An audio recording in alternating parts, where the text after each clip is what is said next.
Hello students. तो बच्चों, आज हमारा जो टॉपिक है वो है डिजीज़ेस कॉज्ड बाय वायरसेस। इससे पहले आप लोग जान चुके हैं डिजीज़ेस कॉज्ड बाय प्रोटोजोआ, और जिन बच्चों ने वो वीडियो नहीं देखी है प्लीज़ उस वीडियो को देख लें, जिससे आप लोगों को जो है ये सारी जो डिजीज़ेस हैं, कॉमनली जो माइक्रोब्स से होने वाली डिजीज़ेस हैं, उनके बारे में पता चल जाएगा, उनके सिम्टम्स और किस तरह से उससे हम बच सकते हैं, preventions and how we can control it, किस तरह से इसको कंट्रोल किया जा सकता है। देखिए बेटा, हमारा जो इन्वायरमेंट है आप जानते हैं यहाँ पे कई तरह के वायरसेस हैं और जिनसे हमें क्या होती हैं, डिजीज़ेस हो सकती हैं। जैसे आपके स्क्रीन में भी दिख रहा है HIV virus, hepatitis, Ebola virus, adenovirus, influenza virus, bacteriophage virus. ये क्या है? These are the different virus हैं ये। और आप जानते हैं कि वायरस कैसा ऑर्गेनिज्म होता है बेटा, इसको हम रखते हैं, it is consider between two living and non living thing. Living और नॉन लिविंग थिंग के बीच में इसको माना जाता है, क्योंकि जब ये लिविंग थिंग की बॉडी के बाहर है तो ये कैसा बिहेव करता है, नॉन लिविंग के जैसे, और किसी लिविंग की बॉडी में जाके ही वहाँ पे क्या बन करता है, ये उसी के मैकेनिज्म को यूज़ करके लिविंग थिंग्स के जैसे बिहेवियर करने लगते हैं। तो चलिए देखते हैं कौन कौन सी डिजीज़ेस हैं जो कॉमनली किसकी वजह से हो जाती हैं, वायरसेस की वजह से। देखिए बेटा, आपकी जो सबसे पहले आपके पास है वो है इन्फ्लुएंजा। कॉमनली इसे हम क्या कहते हैं, it is commonly called flu. ये एक इंटरनेशनल डिजीज़ है और किससे होती है, caused by influenza virus. There exist 3 types of viruses, और we can say influenza viruses। 3 तरह के इन्फ्लुएंजा वायरसेस हैं बेटा, influenza A, influenza B and influenza C।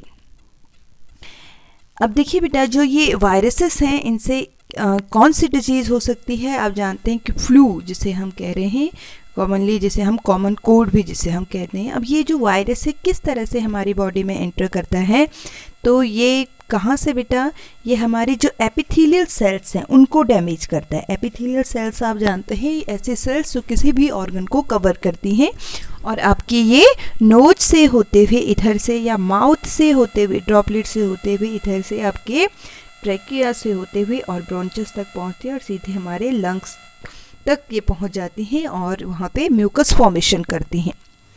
ये जो म्यूकस हैं हम कहेंगे कि इसकी वजह से क्या है, हमें जो है ब्रीथिंग में प्रॉब्लम हो जाती हैं, सांस नहीं हम प्रॉपर ले पाते हैं, हाई फीवर इससे हो जाता है। ठीक है, अब ये स्प्रेड कैसे होता है, अगर इसको हम देखें तो किस तरह से स्प्रेड होता है बेटा, when person infectious with influenza virus cough, sneeze और टॉक। कोई भी इंसान जिसकी बॉडी में क्या है, इन्फ्लुएंजा वायरस अगर है, कॉमन कोल्ड जिसे हम कहते हैं, ठीक है, ड्यूरिंग कफिंग वो खांस रहा है, छींक रहा है, बातें कर रहा है, तो बातें करते हुए जो ड्रॉपलेट्स हैं माउथ से वो एयर में आ जाती हैं, और जो ये ड्रॉपलेट्स हैं बेटा इनमें क्या हो सकता है, वायरस हो सकता है क्या होता ही है, जितनी ड्रॉपलेट्स होंगी। ठीक है, अब अगर उसके सामने कोई और इंसान है ये, तो ये जो ड्रॉपलेट्स हैं ड्यूरिंग ब्रीथिंग उसकी बॉडी में जा सकती हैं, और क्या हो सकता है, इस वाले जो हेल्दी पर्सन है इसको भी क्या हो सकती है बेटा, ये डिजीज़ेस हो सकती हैं। या कुछ फॉर्माइट कुछ यूज़ कर रहा है, उसकी कोई चीज़ है उसे यूज़ कर रहा है, पेंसिल, पेन, व्हाटएवर हो, ठीक है, ऐसे कुछ भी यूज़ कर रहा है, तो इसकी वजह से क्या हो सकती है, ये डिजीज़ हो सकती है। अब देखिए क्या सिम्टम्स होते हैं, ये जो डिज़ीज़ है इन्फ्लुएंजा डिजीज़, इसके क्या सिम्टम्स हो सकते हैं। मोस्टली इसे हम क्या कहते हैं बेटा, कोल्ड और फ्लू डिजीज़। जैसे अभी आपका कोविड का चल रहा है, वो भी एक तरह का आपका इन्फ्लुएंजा वायरस ही है। ठीक है, तो इसकी वजह से क्या हो सकता है, जो स्टफी नोज़, कफिंग, ठीक है, एंड सोर थ्रोट में जो हम प्रॉब्लम हो सकती है, रेस्पिरेटरी इन्फेक्शन, सांस लेने में प्रॉब्लम हो सकती है। ठीक है, तो ये क्या है, हाई फीवर हो सकता है, और मसल्स एंड बॉडी पेन हो सकता है। तो ये सारे जो फीचर्स हैं ये किसकी वजह से होते हैं, ये सारे जो हम कहेंगे सिम्टम्स हैं किसके हैं, इन्फ्लुएंजा वायरस के। इसके अलावा सडन ऑनसेट ऑफ चिल्स, बहुत ठंड लग सकती है, डिस्चार्ज हो जाता है नोज से, discharge from the nose, sneezing, fever, headache, muscular pain, coughing, inflammation of respiratory mucosa and general weakness भी फील होती है। और लगभग 2-3 दिन तक क्या रहता है, फीवर भी इससे रहता है।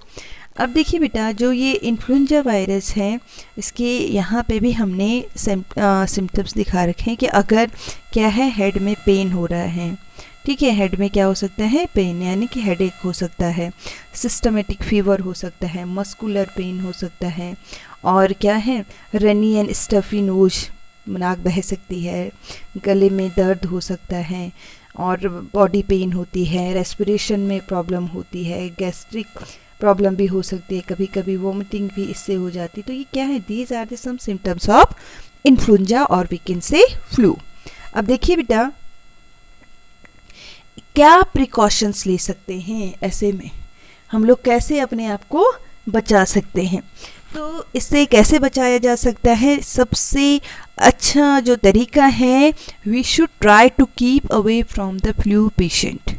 कोई भी अगर फ्लू पेशेंट है उससे हमें दूर रहना चाहिए।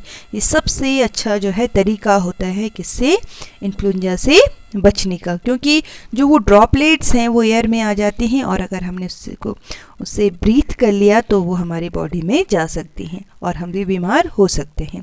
तो अभी कोविड के टाइम पे जो प्रिवेंशन हम लोग यूज़ कर रहे हैं, वही प्रिवेंशन हमें किस में यूज़ करने बच्चों, आपके इन्फ्लुएंजा डिजीज़ के टाइम पे भी यूज़ करने की हमें क्या करना है, डिस्टेंस बना के रखनी है, ठीक है। जो पब्लिक प्लेसेस हैं उन्हें अवॉइड करना चाहिए, where you can spread the disease to other, क्योंकि वहाँ से हम लोग किसी और को क्या कर सकते हैं, डिजीज़ फैला सकते हैं। जो किसी सब्सटेंस को, किसी फॉर्माइड को टच करने से जो है थोड़ा क्या करना चाहिए, उसके बाद हमें अपने हैंड वॉश करने चाहिए या हमें सैनिटाइजेशन करना चाहिए। और अगर कोई छोटे बच्चे हैं, हमें ऐसे लगता है कि उसमें इसके सिम्टम्स है, तो उन्हें हमें घर में रखना चाहिए।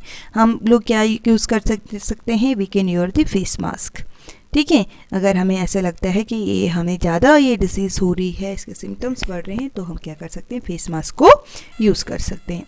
अब देखिए बेटा, जो इन्फ्लुएंजा जो डिज़ीज़ है उसके लिए खैर वैक्सीन तो डेवलप हो चुकी है, उसके लिए आप अपने स्क्रीन पे भी देख सकते हैं, but there is no effective control for influenza. इससे इतना इफेक्टिव कंट्रोल नहीं आता है। इसमें जो है इसको किस तरह से कंट्रोल किया जा सकता है बेटा, देयर आर दो ड्रग्स हैं, दो मेडिसिन हैं, एमेंटाडाइन एंड रिमेंटाडाइन। आप देख रहे हैं, तो डॉक्टर्स के प्रिस्क्रिप्शन पे हम लोग क्या ले सकते हैं, we can take this medicines. इन मेडिसिन्स को हम लोग ले सकते हैं और अपने आप को इन्फ्लुएंजा से बचा सकते हैं।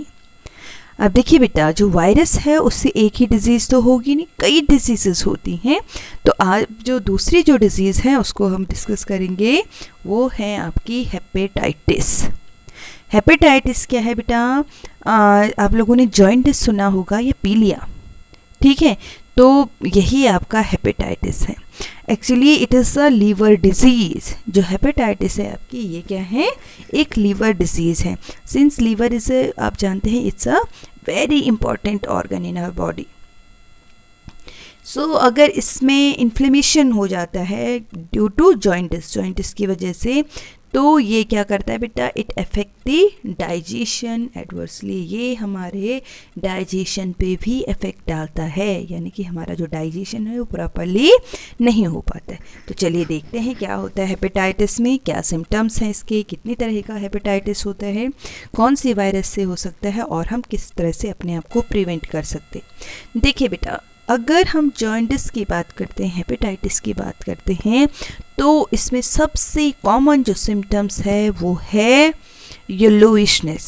जो इंसान है वो कैसे दिखने लगता है, उसके जो कुछ ऑर्गन्स हैं जैसे आइज़ हैं वो येलोइश हो जाती हैं। ऐसे क्यों होता है बेटा, एक्चुअली क्या हो जाता है, yellowing is from accumulation the bilirubin in the skin. जो उसकी बॉडी में बिलिरुबिन है वो क्या हो जाता है, जमा हो जाता है, एक्यूमुलेट हो जाता है, कहाँ पे, बॉडी के ऑर्गन में, ठीक है।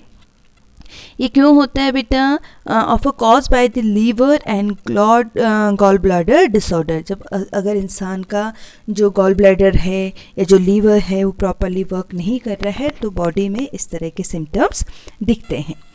देखिए, अब जो ये हेपेटाइटिस की हम बात कर रहे हैं ये कई तरह का है। जैसे हमने कहा ना, इन्फ्लुएंजा में इन्फ्लुएंजा ए वायरस है, इन्फ्लुएंजा बी वायरस है, इन्फ्लुएंजा सी वायरस है, ऐसे ही हेपेटाइटिस में भी है। तो कौन कौन से वायरस हैं यहाँ पे है बेटा? आपका हेपेटाइटिस ए, जिसे हम HAV वायरस कह रहे हैं, यानी कि हेपेटाइटिस ए वायरस। दूसरा है आपका हेपेटाइटिस बी, जिसे हम कहते हैं HBV वायरस। ठीक है। थर्ड जो वायरस है आप देखेंगे वो है hepatitis C, hepatitis D and hepatitis E virus. ये आपके क्या हैं बेटा? वायरसेस हैं। किसमें? आपके हेपेटाइटिस के वायरसेस हैं, और इनसे अलग अलग तरह का हेपेटाइटिस होता है। ठीक है। अब देखिए बेटा, हेपेटाइटिस यानी मैंने कहा क्या है ये? जॉइंटिस। और इस वजह से बॉडी क्या हो जाती है? येलोइश हो जाती है। क्यों? Due to accumulation of bilirubin in the skin. क्यों हो जाता है ऐसे? क्योंकि जो हमारा लीवर है और जो गॉल ब्लैडर है, ठीक है, जैसे ये हमारा क्या है? लीवर एंड गॉल ब्लैडर आप देख रहे हैं, अगर ये प्रॉपरली वर्क नहीं करता है बेटा, तो हमारी जो बॉडी है उसमें बिलिरुबिन स्टोर हो जाता है, एक्यूमुलाइज हो जाता है, और हमारी जो स्किन है इस तरह से नॉर्मल से ऐसे येलोविश हो जाती है। तो हम कहेंगे कि क्या हो गया है? जॉइंटिस हो गया है। लेकिन सिर्फ यही सिम्टम्स नहीं हैं, और भी बहुत सारे सिम्टम्स इसके होते हैं। लेकिन उससे पहले हम देखते हैं कि जो ये हेपेटाइटिस वायरस है, हमने कहा अलग अलग तरह से हैं। और आपकी जो सिलेबस है बेटा आपका 9th क्लास में, उसमें 2 तरह के हेपेटाइटिस वायरस हैं। एक है आपका हेपेटाइटिस ए वायरस, और दूसरा है आपके पास हेपेटाइटिस बी वायरस। तो आप देख रहे हैं बेटा, ये आपका क्या है? हेपेटाइटिस ए वायरस का स्ट्रक्चर है। It is the structure of hepatitis A virus. और ये जो वायरस है बेटा, हेपेटाइटिस ये वायरस है, ये आरएनए कंटेनिंग वायरस है। अब आरएनए क्या है ये देखिए, ये देख रहे हैं ना, ये आरएनए है। देखो बेटा, हर एक जो लिविंग ऑर्गेनिज्म है उसकी बॉडी में 2 तरह के न्यूक्लिक एसिड होते हैं उसकी सेल में। एक है उसमें आरएनए, और दूसरा जो होता है बच्चों वो होता है उसका डीएनए। ठीक है। कौन सा होता है? यहाँ लिख लेती हूँ मैं, आपका पहले से इरेज कर लेते हैं। आपका दूसरा जो होता है बच्चों वो है आपका डीएनए। 2 तरह के न्यूक्लिक एसिड होते हैं। तो हेपेटाइटिस ए जो वायरस है उसमें जो न्यूक्लिक एसिड है वो कैसा है? आरएनए। ठीक है। तो हम कहेंगे कि हेपेटाइटिस ए जो है ये किसकी वजह से होता है? हेपेटाइटिस ए वायरस, या जिसे हम HAV वायरस भी कह रहे थे, उसकी वजह से हो जाता है। क्या सिम्टम्स हैं हेपेटाइटिस के? अगर किसी को हेपेटाइटिस हुआ होगा तो उसको ज़रूर पता होगा कि किस तरह से पता चलता है कि हमें हेपेटाइटिस है। क्या फीलिंग होता है हमको? क्या फील होता है हमें? सबसे पहले तो हाई टेम्परेचर, फीवर होना, headache, fatigue, general weakness, joint pain, ये सारे क्या हैं? सिम्टम्स हैं। इसके अलावा लॉस ऑफ एपेटाइट, यानी कि भूख नहीं लगना, एनोरेक्सिया जिसे हम कहते हैं, and feeling of nausea and vomiting, यानी कि ऐसे लगता है कि वोमिट होने वाला होगा, वोमिटिंग की जो फीलिंग है, और वोमिट होना भी, स्टमक पेन होना, यूरिन का बिल्कुल डार्क कलर का हो जाना, जो यूरिन है वो बिल्कुल डार्क हो जाती है, तो ये भी एक सिम्टम है बेटा किस चीज़ का? हेपेटाइटिस ए का, या हेपेटाइटिस के सिम्टम्स हम कह सकते हैं यही हैं। अब देखिए, ये कुछ फीचर्स इसमें भी आपके लिखे हुए हैं, आप देख सकते हैं। क्या? फीवर होना, यानी टेम्परेचर, जो हमारी आइज़ हैं उनका येलोइश हो जाना, रिड्यूस द एपेटाइट, भूख का नहीं लगना, वीकनेस होना, ठीक है, और जॉइंट पेन होना, डाइजेस्टिव डिसऑर्डर, ये भी एक बहुत बड़ा सिम्टम है हेपेटाइटिस का, क्योंकि जो लीवर है ये हमारे डाइजेशन से रिलेटेड होता है, डाइजेस्टिव जूसेस सिक्रीट करते हैं, और इस वजह से या तो डायरिया हो जाएगा या फूड का डाइजेशन ही नहीं होगा, इंसान जो है उसकी बॉडी से वेस्ट रिलीज नहीं होगा। ठीक है। इसके अलावा क्या है? हमारा जो राइट साइड में एब्डोमेन है उसमें पेन हो जाना, Nausa and vomiting, vomit feel करने के लिए होना, वॉमिटिंग होना, and dark urine also, dark colour का जो यूरिन है, ये भी सिम्टम्स है बेटा किसका? हेपेटाइटिस ए का।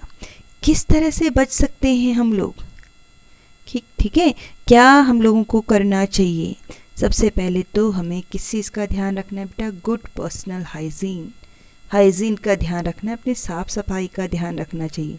ठीक है, पानी हमेशा कैसा होना चाहिए, अगर हम कहते हैं कि साफ़ सफाई का ध्यान रखना चाहिए तो हमें कैसा वाटर यूज़ करना चाहिए, use chlorinated boiled and ozonised water. हमारा जो पीने का पानी हो या तो वो क्या हो आपका क्लोरीनेटेड हो, उसमें क्लोरीन ऐड हो जिससे वायरस वगैरह ख़त्म हो जाए। ठीक है, या बॉइल्ड वाटर हो, उबला हुआ पानी पिए हम लोग। ठीक है, या ओजोनॉइड वाटर हो, यानी कि ओजोन रिच से उसमें से वायरस है उनको ख़त्म किया जाए। अगर हम इस तरह का पानी पियेंगे बेटा तो हमें जो है हेपेटाइटिस के चांसेस कम हो जाते हैं, क्योंकि मेनली ये जो डिज़ीज़ है ये वाटर बॉर्न डिजीज़ है, पानी से फैलने वाली डिज़ीज़ है।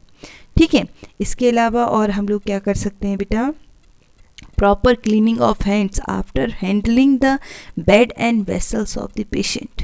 अगर हम किसी पेशेंट का बेड, उसके कुछ चीज़ हैंडल कर रहे हैं तो अपने हाथों को अच्छी तरह से धो लें। वैक्सीनेशन कराएं, वैक्सीनेशन से क्या होगा, हम लोग अपने आप को फ्यूचर के लिए प्रिवेंट कर सकते हैं। ठीक है, और कीप क्वारंटाइन, ऐसे लोगों से दूर रहें, या किसी को हेपेटाइटिस है तो और उससे दूर रहें क्योंकि ये स्प्रेड हो सकती है।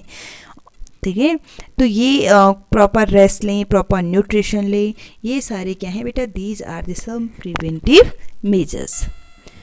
कंट्रोल, अब मान लो हो गया, इतना सारे चीज़ों का ध्यान रखा और इसके बाद भी अगर हेपेटाइटिस हो गया तो क्या कर सकते हैं, तो डॉक्टर की एडवाइस पे हम क्या ले सकते हैं बेटा, we can take an interferon injection आता है आपका इंटरफेरोन, उसको लिया जाता है on the advice of the doctor.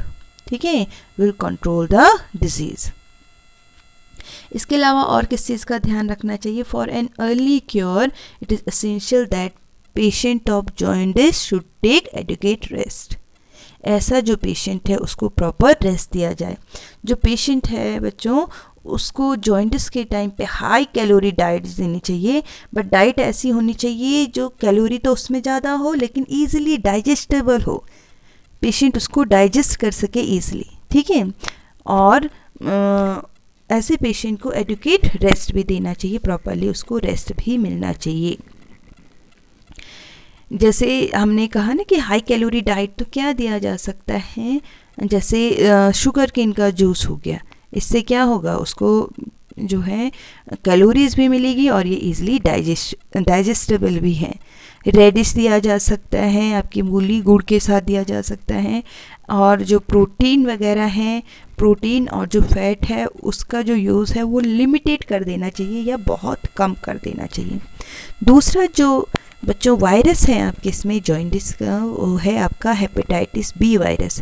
अब जो ये हेपेटाइटिस बी वायरस है ना बेटा, ये डीएनए कंटेनिंग वायरस है, यानी कि इसमें जो न्यूक्लिक जो मटेरियल है वो किससे बना होता है, सॉरी डीएनए से बना होता है। आप देखेंगे अगर ये इसमें देखिए न्यूक्लियस के अंदर ये क्या है, इट्स डीएनए। डीएनए का हेलिक्स इस तरह से बनता है, डीएनए का जो स्ट्रक्चर होता है आप देख रहे होंगे इस तरह का डबल हेलिक्स स्ट्रक्चर होता है। You can see on your screen, अपनी स्क्रीन पे भी आप देख सकते हैं, ये इस तरह से बना हुआ जो है इसका स्ट्रक्चर होता है बच्चों। ठीक है, ऐसे ये आपको दिखाई दे रहा होगा। और जो आरएनए जब आप लोगों ने देखा होगा तो आरएनए इस तरह से आर की शेप का बना हुआ था। ठीक है, तो हेपेटाइटिस बी जो वायरस है ये कैसा है बेटा, it is a DNA containing virus, DNA वाला वायरस है ये। अब देखिए ये किस तरह से स्प्रेड होता है आपका, जो है ये एक इन्फेक्टेड मदर से उसके बेबी में पहुंच सकता है at the time of birth के टाइम पे। और सबसे ज़्यादा इसके जो स्प्रेड होने के चांसेस हैं वो होते हैं बॉडी फ्लूइड से, हमारी बॉडी का जो फ्लूइड है उसकी वजह से ये जो है ट्रांसफ़र हो जाती है ये जो डिज़ीज़ है hepatitis B, from child to child, early childhood up to 6 years age, यानी कि 6 साल से पहले आपके बच्चे से बच्चे में ट्रांसफ़र हो सकती है। जो इंजेक्शन जो हम लोग लेते हैं अनसेफ इंजेक्शन्स लिया जाता है। ठीक है, ट्रांसफ्यूजन ऑफ ब्लड और ब्लड प्रोडक्ट्स जो हैं उनको ट्रांसफ्यूज़ करा रहे हैं, दूसरे को दे रहे हैं। And from unprotected sexual contact, अगर किसी से बन रहे हैं तो भी क्या होगा, हेपेटाइटिस बी डिजीज़ हो सकती है। हेपेटाइटिस बी जो है ये एक क्रॉनिक डिजीज़ है बेटा, क्रॉनिक आप समझ सकते हैं किसे बोलते हैं हम लोग, क्रॉनिक यानी कि जो लंबे टाइम तक आपकी चलती हैं। आपने दो तरह की डिजीज़ेस पढ़ी हैं, एक्यूट एंड क्रॉनिक। तो एक्यूट जो शॉर्ट ड्यूरेशन की होती है और क्रॉनिक आपकी जो लॉन्ग ड्यूरेशन की होती है। तो ये मैंने पहले ही कहा ये किस तरह से होती है। हैविंग अनप्रोटेक्टेड सेक्स अगर किया जाता है, शेयरिंग निडल्स जो हैं, अगर हम निडल शेयर कर रहे हैं एक दूसरे से, तो और अगर किसी को हेपेटाइटिस बी है और वही निडल एक हेल्दी पर्सन यूज़ कर रहा है तो उसको भी हेपेटाइटिस बी हो सकती है। ऐसे एरिया में ट्रैवल कर रहे हैं जहाँ पे क्या है, हेपेटाइटिस बी वायरस वाले लोग काफ़ी ज़्यादा हैं, तब हो सकते हैं। ऐसा ब्लड हम रिसीव कर रहे हैं जिसमें क्या है, हेपेटाइटिस बी का वायरस है, तो हो सकती है। और ऐसे लोगों को हो सकती है working at a job that exposes you to human blood, जो ह्यूमन ब्लड जो है जहाँ पे क्या होता है आपका एक्सपोज होता है, इन लोगों को हो सकता है। जैसे कि मान लीजिए बार्बर शॉप है, वहाँ पे कोई हम लोग क्या करते हैं, अपने जो हेयर कट करवा रहे हैं वहाँ पे, ठीक है, और किसी ने अपने बाल कटवाए, वहाँ पे जो है अगर उसकी बॉडी में कट लग गया, वहाँ से ब्लड निकल गया तो एक्सपोज हो गया। अब कोई दूसरा हेल्दी पर्सन गया और मान लो जो पहले वाला था जिसका कट लगा था उसकी बॉडी में क्या था, HBV virus, hepatitis B virus था। अब हेल्दी पर्सन जाएगा, वो उसके भी अगर कट लग गया तो वो वायरस जो है उसकी बॉडी में एंटर कर सकता है। यानी कि ऐसी किसी भी जगह पे जहाँ पे ब्लड एक्सपोज होते हैं उन जगहों पे क्या हो सकते हैं, इसके फैलने के चांसेस होते हैं। और मदर से उसके बेबी में हो सकता है, अगर किसी मदर को है तो उससे उसके बेबी में ये हो सकते हैं। अब देखिए बेटा, प्रिवेंशन किस तरह से हम इससे बच सकते हैं, ठीक है। तो इससे बचने का एक तरीका है कि कोई भी हम ऐसा इक्विपमेंट यूज़ ना करें जो क्या हो इस तरह से जिसमें इन्फेक्शन के चांसेस हों, या हम कहें कि हमें सिर्फ कैसे इक्विपमेंट यूज़ करने चाहिए, विचार स्टेलाइजिंग जिनमें हो रखी हो, ठीक है, स्टेराइल जो हो रखे हों। इसके अलावा मेडिकल जो प्रोसीजर्स में जितने भी इक्विपमेंट यूज़ होते हैं वो कैसे होने चाहिए, उनकी स्टेलाइजिंग होनी चाहिए। जितना भी अगर कोई भी ब्लड डोनेट कर रहा है या हम ब्लड रिसीव कर रहे हैं तो वो ब्लड प्रॉपरली चेक होना चाहिए। इसके साथ साथ हम लोगों को क्या करना चाहिए, हेपेटाइटिस बी वैक्सीन लेनी चाहिए और जो है अनप्रोटेक्टेड सेक्स नहीं करना चाहिए या जो है ऐसी चीज़ों से दूर रहना चाहिए। तो आज हम लोगों ने देखा किसके बारे में, डिजीज़ेस कॉज्ड बाय वायरसेस। इसमें हमने दो टॉपिक लिए हैं बच्चों, इन्फ्लुएंजा वायरस एंड जॉइंटिस आपका है। आगे अभी आपका वायरसेस का जो टॉपिक है वो बचा हुआ है, जिसमें है आपका रेबीज़, हाइड्रोफोबिया जिसे हम कहते हैं, एड्स डिजीज़ हो गई आपकी, एंड पोलियो। इन तीनों के ऊपर जो है अभी हम वायरस के में ही ये आएगा आपका वायरस का जो पोर्शन है। उसके बाद पढ़ेंगे हम लोग किसके बारे में, diseases caused by bacteria, and then your chapter will be completed. अगर आप लोगों को वीडियो अच्छी लगी हो तो इसको लाइक ज़रूर करिए और चैनल को सब्सक्राइब करना मत भूलिए। थैंक यू बच्चों।